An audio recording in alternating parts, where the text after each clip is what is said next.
할렐루야. 오늘 말씀은 소아시아 7교회 가운데 에베소 교회에 주신 하나님의 말씀입니다. 주님 말씀하시죠. 오늘 본문 2절과 3절 말씀을 화면을 보고 함께 읽겠습니다. 2절과 3절입니다. 시작.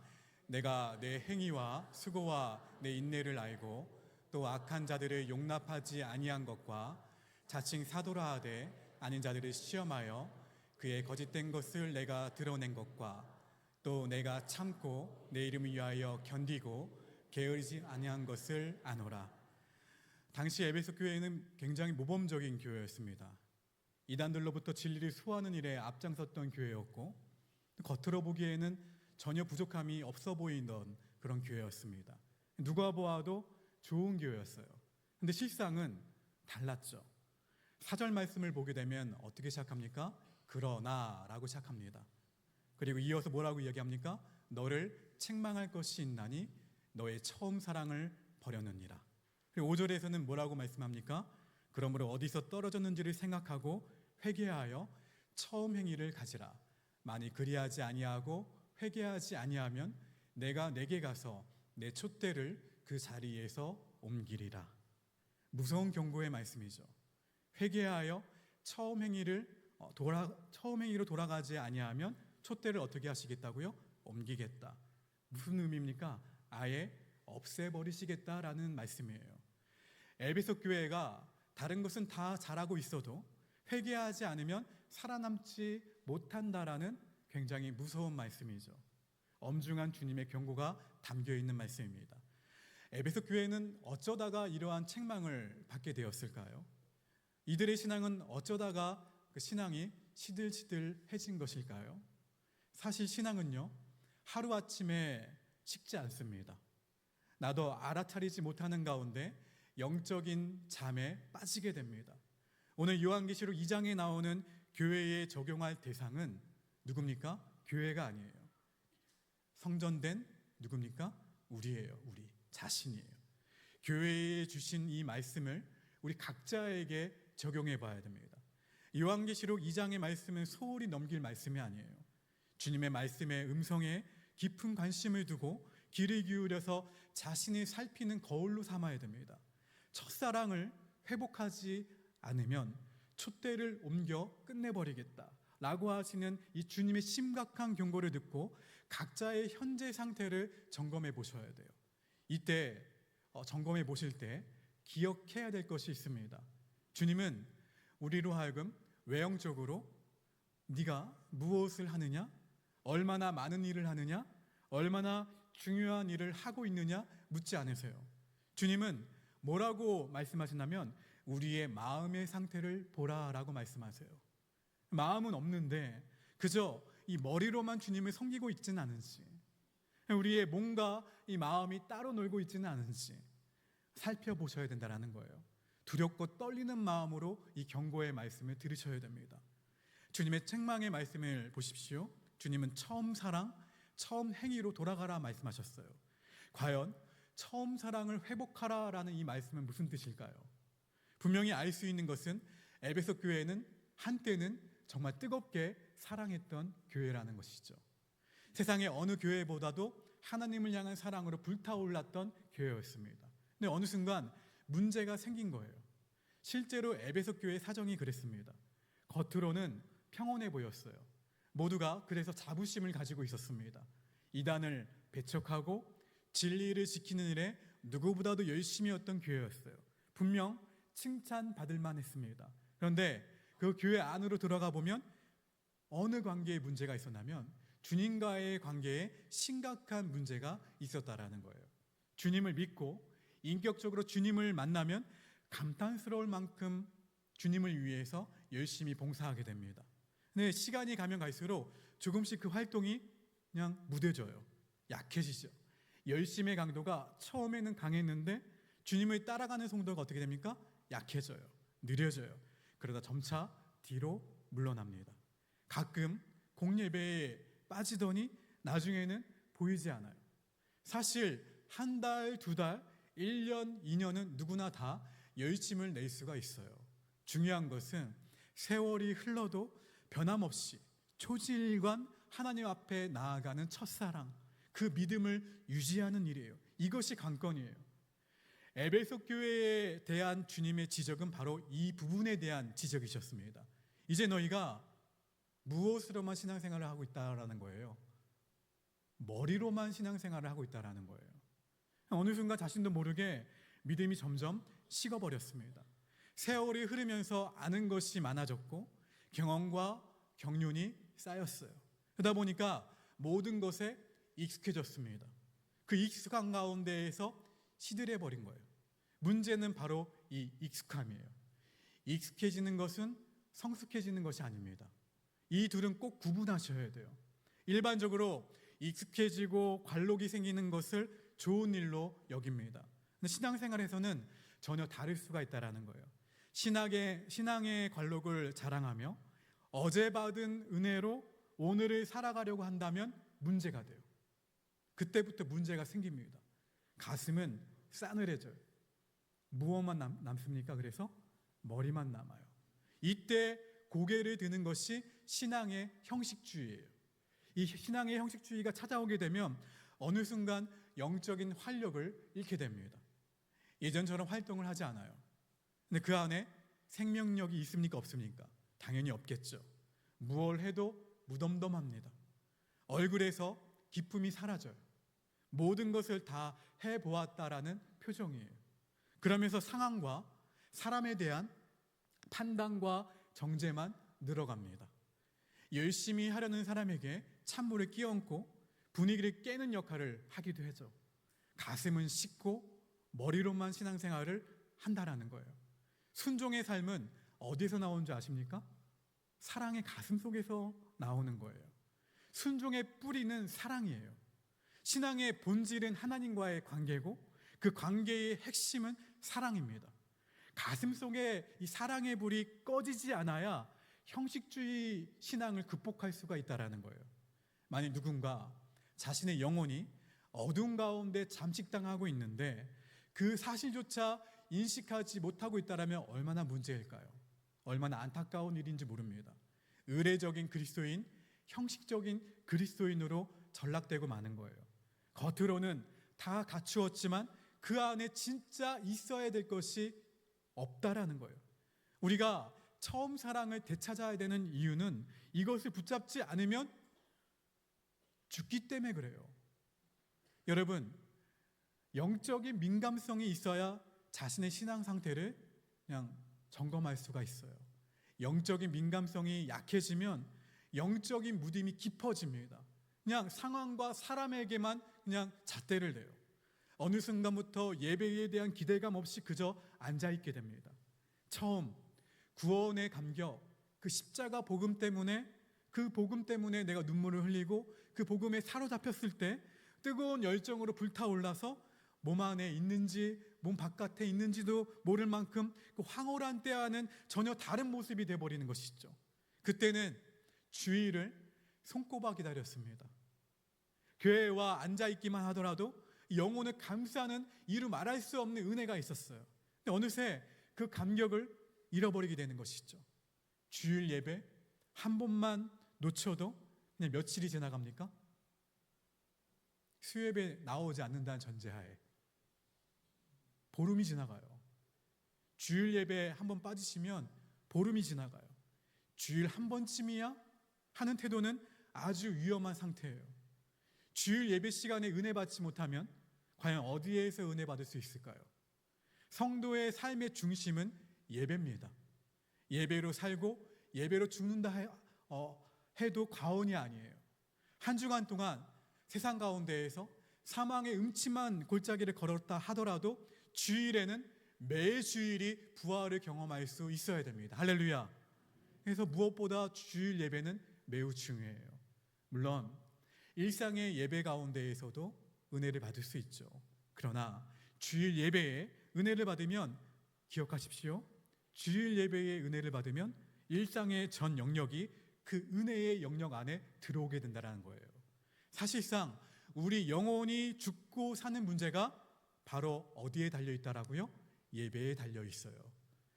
여러분, 눈물 흘린 적이 언제입니까? 예배 가운데. 많이 기억나지 않는다면 위험 신호가 온 거예요. 은혜의 눈물이 말라버리면 형식적인 예배가 찾아오기 마련입니다. 예배에 참여하고 기도회에 나가고 내가 여러 가지 모양으로 봉사도 하지만 진심에서가 아니라 전심에서가 아니라 지금까지 해온 습관적으로 하고 있다면 정신 차리셔야 돼요. 그러한 신앙생활에는 생명력이 없습니다. 내가 무심코 반복하는 일들에 주의하셔야 돼요. 물론 좋은 습관도 반복을 통해서 오죠. 그러나 반복하는 동안 나도 모르게 형식주의로 변질될 위험이 있다라는 거예요. 아무리 좋은 예배라 하더라도 습관적으로 반복하다 보면 나도 모르게 형식적인 예배자가 될 수가 있다라는 거예요. 신앙의 경륜이 쌓이고 익숙해지는 그 순간부터 자신의 영적인 상태를 민감하게 바라볼 수 있는 그 영적인 눈이 필요합니다. 자칫 하다가는 알맹이는 빠지고 형식만 갖춘 채 왔다 갔다 왔다 갔다 하는 모양만 남을 거예요. 형식주의자가 되면 그때부터 무기력한 성도가 됩니다. 머리로는 다 아는데 뭐가 움직이지 않아요? 가슴이 움직이지 않아요. 기도를 해도 틀에 박힌 기도만 합니다. 이래서는 안 돼요. 혹시라도 내 안에 심겨 있을지 모른 그 형식주의 근원을 제거하기 위해서는 예배 드릴 때마다 이렇게 기도하셔야 돼요. 하나님, 따라합시다. 하나님, 1년 12개월 52주 동안 예배에 대한 목마름을 잃어버리지 않게 하여 주옵소서. 이렇게 기도하셔야 돼요. 예배의 목마름을 잃어버리지 않게 해달라고. 식상한 채로 여러분 이 자리에 나와서 예배드리는 것은 매우 위험한 일입니다. 내 영혼에 켜진 그냥 빨간불 뭐예요? 신호등이 묻히면 멈추라는 거잖아요. 그렇죠? 식상함을 갖고 이 자리에 나오는 것을 멈추라는 거예요. 그래 빨리 알아차리고 방치하지 말아야 됩니다. 영적으로 잠든 상태를 그대로 내버려 두게 되면 반드시 무엇이 일어납니까? 영적인 사고가 일어나게 되어 있어요. 이것은 신앙의 형식주의는 누구에게나 찾아올 수가 있어요. 직분이나 경력 상관없습니다. 나는 안심이라고 말할 수 있는 사람은 아무도 없어요. 오히려 날마다 교회에 와서 교회에 살다시피 하는 사람이 더 경계하셔야 돼요. 어떻게 보면 목사인 제가 가장 위험할 수가 있어요. 늘 깨어 있으려고 몸부림치지 않으면, 초지일관 주님을 바라보고 있지 않으면 그냥 내가 괜찮은 사람인 줄 착각합니다. 날마다 은혜의 강가에 있으면서도 그냥 목이 말라 죽을 수 있는 가능성이 가장 높은 사람이 저와 같은 목사예요. 예배에 참석하는 것과 예배를 드리는 일은 다른 거예요. 기도회에 참여하는 것과 기도하는 것도 구분하셔야 돼요. 기도회의 자리를 채우는 것이 아니라 진정으로 깊은 기도의 경험으로 들어가셔야 돼요. 그렇지 않으면 기도회라는 그 형식 안에 있긴 한데 영혼은 빈사 상태에 있을 수가 있다는 거예요. 영적으로는 부실한데도 기도회나 여러 봉사에 참여했다는 자부심으로 자기 의를 내세우게 됩니다. 그러므로 몸만 자리를 채우는 것이 아니라 진정한 예배자, 진정한 기도로 사는 사람이 되어야 될 줄로 믿습니다. 아무리 위대한 것이라 하도 오랜 시간 관련을 맺다 보면 가끔 진부하게 느껴질 때가 있어요. 이것이 인간의 본성이에요. 제가 처음 거제에 왔을 때, 거제에 처음 왔을 때는 20년 넘었지만 포함해서 제가 담임 목사로 왔을 때도 마찬가지고요. 가장 좋았던 것이 있다면 무엇일까요? 제 마음을 들여다볼 수 있습니까? 서울에 있다가 여기 왔을 때, 여러분이 거제에 처음 왔을 때 뭐가 좋았습니까? 맞아요. 어딜 봐도 바다가 보였어요. 그래서 제가 여기 있는 조선소의 배만 봐도 우와, 그 길을 지나가도 우와, 해변이라도 가면 우와. 처음 얼마 동안 되게 좋았습니다. 나중에는 그 바다가 그 바다인 거예요. 상황이나 조건이 변한 것입니까? 내 마음이 변한 것이죠. 그렇죠? 모든 판단의 과정에서 가장 중요한 것은 바로 마음의 상태예요. 하나님에 대해서도 마찬가지입니다. 하나님은 언제나 우리를 사랑하세요. 변함없이 사랑하시고 변함없이 함께 하시고 그냥 우리를 향한 그 사랑은 언제나 뜨겁습니다. 문제는 변덕이 심한 뭐예요? 내 마음이에요. 하나님은 언제나 한결같이 우리를 사랑하시는데 내 마음이 자꾸 요즘 날씨처럼 변화무쌍합니다. 하나님께서 그래서 마음의 날씨가 조금 흐리기만 하면 하나님께서 나를 사랑하지 않으신가 보구나. 천둥이라도 치면 하나님이 나를 미워하시는가 보구나. 어두컴컴하면 하나님이 계시지 않는가 보구나. 여러분, 이렇게 생각해 버리죠. 회복의 영역은 어디입니까? 마음이에요. 여러분은 무너진 부분이라 생각할 텐데 아니에요. 내 마음이에요. 내 마음. 마음 안에서 회복이 일어나야 된다는 거예요. 그래서 주님은 사랑의 회복을 이 시간 촉구하고 계세요. 누구에 대한 회복? 하나님의 사랑에 대한 회복. 마태복음 22장을 보시게 되면 이 말씀이 있죠. 예수께서 이르시되 내 마음을 다하고 목숨을 다하고 뜻을 다하여 주 너희 하나님을 어떻게 하라? 할렐루야. 첫째 되는 계명이에요. 이 이전 절에 나와요. 첫 번째 계명에 대해서. 첫째 되는 계명은 내 마음을 다하고 목숨을 다하고 뜻을 다하여 주 너희 하나님을 어떻게 하라? 어떻게 하라? 마음을 다하여 목숨을 다하여 뜻을 다하여 사랑하라. 그냥 사랑하라 라고 말씀하지 않으셨어요. 여기에 여러분은 뭐라고 적을 수 있습니까?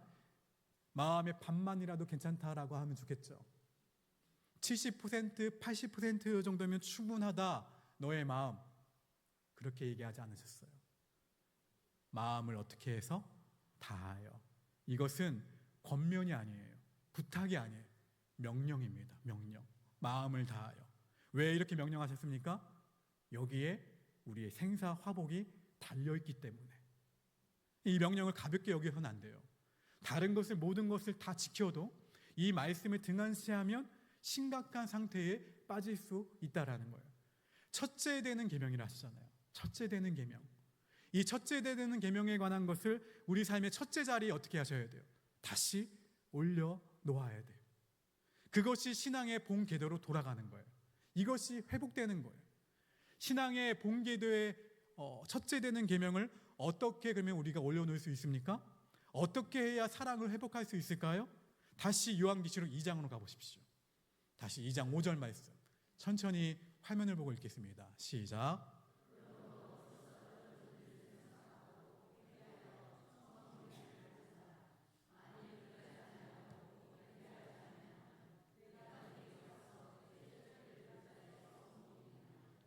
그러므로 어디서 떨어졌는지를 어떻게 하라고요? 생각하고의 밑줄을 그어 놓으세요. 이 말씀이 굉장히 중요해요. 여기서 중요한 단어는 생각하고예요. 생각하고. 어디에서 떨어졌는지를 어떻게 하라? 생각하라. 무슨 의미입니까? 무슨 뜻일까요? 기억하라라는 거예요. 기억하라. 주님은 어디서 떨어졌는지를 기억해내라 라고 말씀하세요. 회개하는 사람이 어떠한 사람입니까? 기억해내는 사람이에요. 대부분 우리의 신앙의 문제는 어디서 옵니까? 건망증에서 와요. 은혜에 대한 건망증, 용서에 대한 건망증, 축복에 대한 건망증, 영적 기억 상실증. 그렇죠? 심각한 거예요. 너무 쉽게, 너무 빨리 잊어버립니다. 이것이 바로 죄성의 특징이에요. 출애굽기 14장을 보시게 되면 이스라엘 백성들이 홍해를 건너는 장면이 나옵니다. 약 200만 명 정도의 이스라엘 백성들이 바다를 어떻게 걸었습니까? 하나님이 가르셔서 육지같이 걸었어요. 수백 년 노예 생활에서 벗어났습니다. 그들이 건너자마자 한 일이 뭔지 아십니까? 춤을 추면서 찬양하고 기뻐하며 모세와 함께 찬양하며 기뻐했어요. 당연한 일이었죠. 그런데 출애굽기 15장 후반부를 보시게 되면 상황이 달라져요. 3일 동안 물을 구하지 못하게 되자 원망과 불평이 고개를 들기 시작합니다. 천지가 개벽하는, 홍해가 갈라지는, 본인들의 목숨이 사는 놀라운 일을 경험했음에도 불구하고 그것을 기억하는 시간이 단 며칠에 불과했다. 3일에 불과했다라는 거예요. 성경이 이 사건을 기록한 이유는 거울로 삼으라라는 거예요. 우리 안에도 이와 같은 영적인 건망증이 있을 수 있다라는 거예요. 혹시 우리 가운데에도 구원의 은혜를 잊고 사는 분이 있는지 모르겠습니다. 구원을 당연하게 여기는 것은 심각한 영적인 건망증이에요. 반드시 영적인 기억력을 복원하셔야 돼요. 그것이 회복으로 가는 길이에요. 그래서 영적인 기억력을 복원하기 위해서는 감사하는 사람이 되어야 돼요. 어떠한 사람? 감사하는 사람. 여러분, 감사하는 사람은 뭐냐면 생각하는 사람이에요. 생각하는 사람. 감사의 결연은 생각의 부족에서 옵니다. 조금만 생각해 보면 감사할 제목들이 너무나도 많아요. 문제는 생각의 게으름이에요. 삶이 너무 분주하죠. 특히 오늘날은 영적인 이 집중력을 분산시키는 일이 너무나도 많아요. 새벽 기도에 나와서 은혜를 받으려고 해도 잘 되지 않아요. 왜요? 새벽 기도에 조차 나오지 못하잖아요. 나오는 것조차 힘듭니다. 1년 중 며칠이라도 시간을 내어 영적인 회복을 위해서 내 시간을 드리는 것조차 생각만큼 쉽지가 않아요. 옛날에는 금식도 많이 하셨죠? 그렇죠? 요즘에는 그것조차 너무 어려운 기도가 되었어요. 아무리 어려운 상황 가운데 있더라도 기도할 시간을 내셔야 돼요. 그리고 기도할 때 달라고만 하지 말고 이미 주신 것을 기억하시고 감사하셔야 돼요. 주신 것에 충분히 감사하는 기도를 드리지 못하면 하나님께서 여러분에게 아무리 주셔도 만족할까요? 만족하기 어려워요. 달라는 기도만 계속하면 원망과 불평이 늘어날 가능성이 너무 많아져요. 가만히 돌아보면 우리가 받은 은혜는 셀 수 없을 정도로 많아요. 별로 없는 것 같더라도 이 시간 한번 기억해 보십시오. 기억해 보라. 내가 구원을 받았다니. 내가 구원을 받아 이 자리에 있다니. 내가 하나님의 백성이 되어 이 자리에 있다니. 내게 건강을 주시다니. 내가 좋은 교회를 만나 신앙생활을 이곳에서 하게 하시다니. 내가 지금 호흡하고 있다는 것조차 얼마나 큰 은혜인지 모릅니다. 할렐루야. 왠지 아십니까? 그런 얘기 있잖아요. 그렇죠? 내가 지금 살아가고 있는 이 단 한 순간도 누군가에게는 그토록 바라는 간절한 갈망의 기도 제목이에요. 여러분, 생명과 구원을 주신 하나님의 은혜를 우리가 놓쳐버리게 되면 내 손에 없는 것만 붙들고 그냥 어떻게 합니까? 없잖아요. 원망해요. 내 손에 없는 것만 보고서 원망하죠. 불평하고. 혹시 구원의 은혜를 잊고 살고 있습니까? 나를 구원하시기 위해 독생자 예수 그리스도를 십자가에 내어주시기까지 하시며 우리를 사랑하신 그 은혜를 외면하고 계십니까? 그럴 수 없어요. 여러분, 오늘 말씀 통해서 여러분이 해야 될 것은 반드시 기억해야 되는 거예요. 묵상하셔야 됩니다. 감사하셔야 돼요. 그 구원의 은혜에 다시 한번 감격하게 되기를 간절히 바랍니다. 살아가면서 크고 작은 상처를 주기도 하고 받기도 하죠. 근데 작은 상처라도 방치하게 되면 회복이 어려워질 때가 있어요.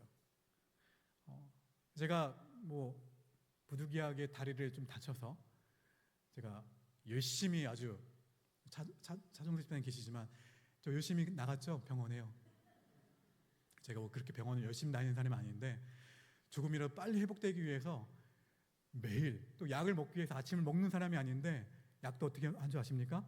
조금이라도 먹고 약을 먹었어요. 왜입니까? 방치하면 회복이 어렵다라는 것을 제가 알았어요. 저 혼자 다쳤으니까. 마찬가지예요. 마음의 상처도 마찬가지예요. 방치하면 회복이 어려워져요. 사랑하는 부부도 냉각기가 오래되면 결별로 이어지기가 쉬워요. 약간 다투고 조금 티격태격하는 그 위험한 전조가 시작이 될 때에 빨리 회복하셔야 돼요. 내가 잘못하지 않아서도 내가 잘못했다라고 얘기하면서 어떻게 해요? 회복하셔야 돼요. 마귀는 작은 틈새도 놓치지 않아요. 내 영혼이 식어져 있을 때, 신앙의 감동을 놓치고 있을 때, 하나님과의 관계에 문제가 있을 때 특별히 조심하셔야 돼요. 그러한 순간은 그 자체로 끝나지 않습니다. 마귀가 그 틈으로 밀고 들어와서 영적으로 하나님과 더 멀어지게 만들어버려요. 되게 우리가 넘어질 때에는 영적인 이 집중력을 잃어버릴 때에 넘어져요. 요즘은 우리 영적 감각이 이전보다 많이 무너졌어요. 영적인 집중도가 심각하게 무너져 있는 상황이에요. 삶이 그만큼 분주하고 영적 공격의 요소가 너무 많아졌기 때문이죠. 자칫하다가는 기본을 유지하는 것조차 어려워집니다. 혹시 영적으로 문제가 있다고 여겨지면 빨리 결단하셔야 돼요. 영적인 비상선포를 하셔야 돼요. 늦을수록 위험 수위가 어떻게 되냐면 높아져요. 혼자 힘으로 어려우시면 기도하는 분들, 그리고 영적으로 충만한 분들에게 도움을 요청하세요. 기도 요청을 하세요. 단 일주일이라도, 그리고 여러분 결단하세요. 정상적인 기도 생활을 하지 않으면 무언가 세상에 내 마음을 빼앗긴 상태로 보셔야 돼요. 특히 목회자인 저는 일주일에 영적인 공백기를 갖게 되면 말씀 준비와 예배 인도에 큰 문제가 생기게 됩니다. 여러분은 당장 눈치채지 못할지 몰라도 그 상태가 얼마나 위험한지 저는 알아요. 지치고 영적인 문제가 생기고 매너리즘에 빠지고 형식적이 되고 마음의 감동이 살아나지 않으면 하나님 앞에 적극적으로 매달릴 수밖에 없어요. 어떻게 해요? 하나님 살려달라고, 내 영혼을 불쌍히 여겨달라고 이렇게 부르짖어야 돼요. 영이 다시 살아나야 강단에 서서 저도 말씀을 전할 수 있고 목회가 가능해지는 거예요. 여러분도 마찬가지죠. 성경의 인물들도 예외가 아니었습니다. 다윗의 밧세바 사건도 우연히 일어난 돌발 사건이 아니에요. 다윗은 하나님께 합했던 믿음의 사람이었고 또 하나님이 사랑하셨던 믿음의 사람이었어요. 그러나 인생의 정점에 올라 더 이상 전쟁에 나갈 이유가 없어질 때 마음의 여유를 부리고 그 느슨해지자 내면이 조금씩 무너지기 시작했어요. 바로 그때 사건이 터져버린 거예요. 이런 이유로 영적인 회복은 빠를수록 좋다라고 성경은 거듭해서 우리에게 요청합니다. 하루라도 빨리 주님께로 돌이키셔야 돼요. 이게 아닌데 싶으면 얼른 돌이키십시오. 날마다 치열한 영적 전쟁 가운데 살아가고 있습니다. 매일매일 우리는 은혜를 받아야 돼요. 매일매일 십자가를 붙들고 매일매일 십자가 복음을 붙들고 나아가셔야 돼요. 늘 주님을 바라봐야 됩니다. 그렇지 않으면 자신이 기도하는지 잡념에 사로잡혀 있는지 조는지조차 분별하지 못하게 돼요. 졸고 있는데도 졸고 있지 않다라고 여겨지는 것이죠. 요한계시록 3장 20절 말씀에서 주님 말씀하십니다. 함께 읽어볼까요? 시작.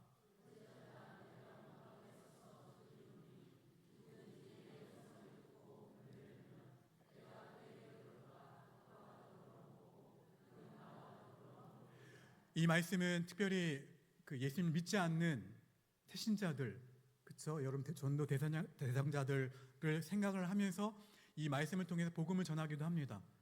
그런데 사실은 이 말씀은요, 기존 성도들에게 주시는 말씀이에요.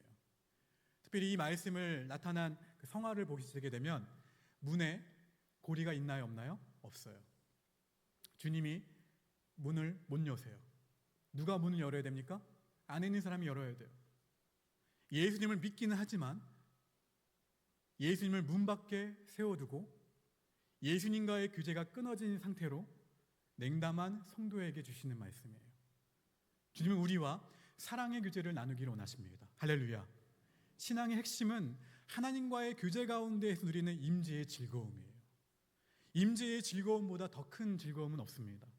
우리는 예배를 드릴 때마다 온몸을 에워싸는 감동, 온몸을 에워싸는 기쁨으로 춤을 추는 은혜가 있어야 돼요. 주님과 나누었던 그 뜨거웠던 첫사랑의 기억, 구원의 황홀한 경험만큼 우리의 마음을 흔들어 놓는 것은 없어요. 여러분, 주님을 위해 죽고 주님을 위해 살고 싶었던 그때의 기억을 떠올려 보십시오. 아가서에 나오는 말씀처럼 사랑은 죽음같이 강합니다. 이 죽음과 같이 강한 사랑에 빠지는 경험을 매 예배마다 갈망하셔야 돼요. 하나님과의 깊은 사랑의 교제를 경험한 적이 있으십니까? 마리아는 자기의 전부와 같은 향유 옥합을 어디에? 주님 발 앞에 깨뜨렸어요. 그리고 여인으로서 자신에게 소중했던 머리카락을 어떻게 했습니까? 그 머리카락으로 주님의 발을 닦았어요.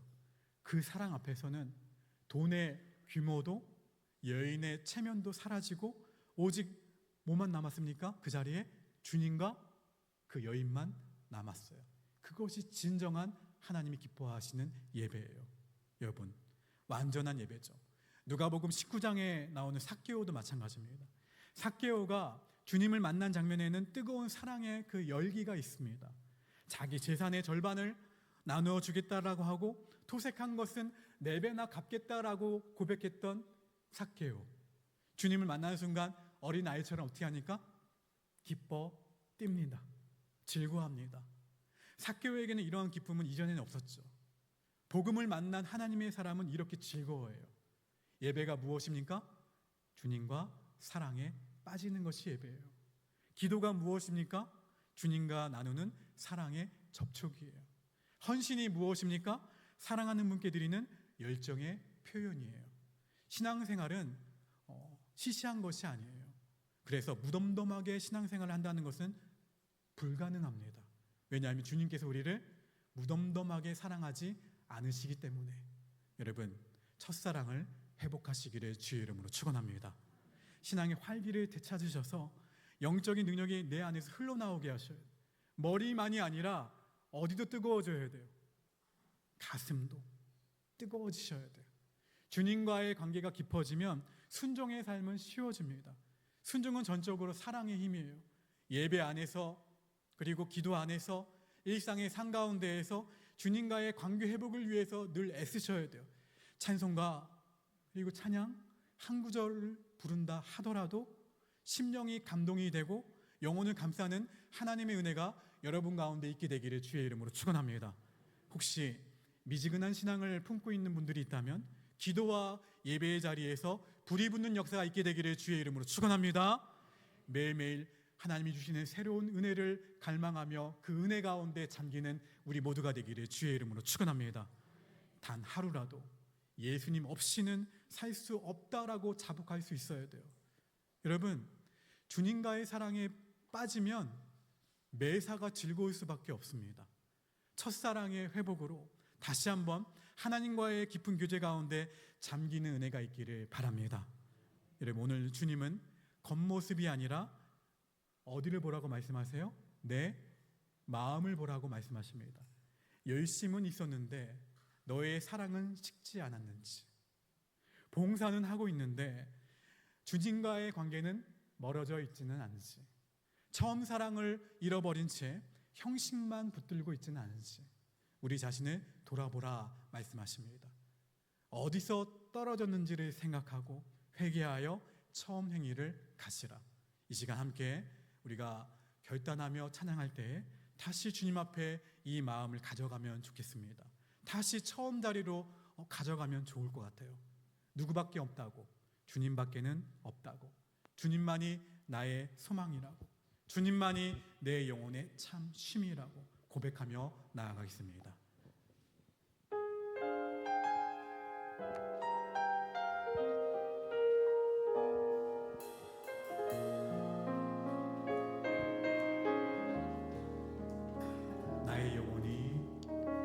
나의 영혼이 잠잠히 하나님만 바라며 하나님만 바라며 나의 구원이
사랑의 주님, 에베소 교회를 향한 말씀 앞에서 우리 자신을 돌아보게 하시니 감사합니다.